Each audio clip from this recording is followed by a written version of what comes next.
আলম নবীজি সৈয়দে আলম নবীজি শাহে Medina Medina যাইতে নবী হলেন রওয়ানা। ওরে কাফের মক্কাবাসী আর নবীজিকে মারব বলে ঘিরে বসিনি। ওরে কাফের মক্কাবাসী নবীজিকে মারব বলে ঘিরে বসিনি। আল্লাহর হেফাজত নবী আল্লাহর হেফাজত নবী গেলেন মদিনায়।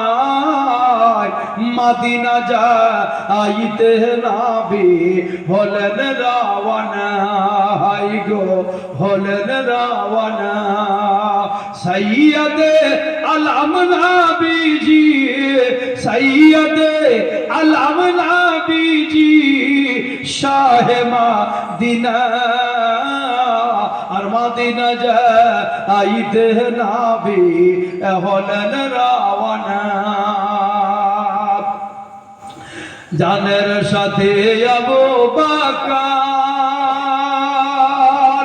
আর নবীর সাথে যাব বলে হইলেন তৈয়ার। জানের সাথে আবু বকর নবীর সাথে যাব বলে হইলেন তৈয়ার।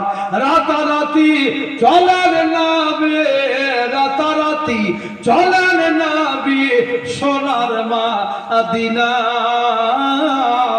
মদিনা যাইতে নবী হলেন রওয়ানা গো হলেন রওয়ানা। সৈয়দে আলম নবীজি শাহে মদিনা আর মদিনা যাইতে নবী হলেন রওয়ানা।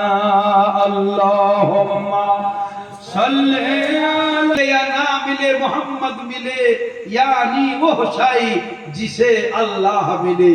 যার সাথে সম্পর্ক তৈরি করলে মহান আল্লাহর সন্ধান পাওয়া যায়, আল্লাহর দিদারে ধন্য হওয়া যায়। আর আল্লাহ রাসূলকে যে পেয়ে যায় আর জান্নাত তার দূরে থাকে। তাই জান্নাত জান্নাত করতে হবে না, জান্নাতের কাজ করুন, আল্লাহ রাসূলের সাথে মহব্বত করুন আর তাদের ফাইলবি করে নিজের জীবনকে ধন্য করে ইহ জগৎ থেকে বিদায় হয়ে যান। পরজগতে আপনার কোনো ভয় নাই। সঠিক কাজ করলে কিসের ভয়? তাই কোন কবি বলেছেন ভয় করি না জাহান্নামে আগুন জ্বলাই নবীর নামে। তাহলে নবীর নাম নবীর মহব্বত আল্লাহ রাসূলের প্রেম ভালোবাসা আপনি যদি অন্তরে নিয়ে জগৎ থেকে বিদায় হতে পারেন, আমার আব্বাজান বাবজি ভাইরা, জান্নাত আপনার কাছ থেকে দূরে নয়, জান্নাত আপনার নিকটে। আর যদি নিজের স্বভাব চরিত্র ঠিক না করে বেঈমান হয়ে কাফের হয়ে ধোঁকাবাজ হয়ে দাগাবাজ হয়ে শয়তান হয়ে জগৎ থেকে যান,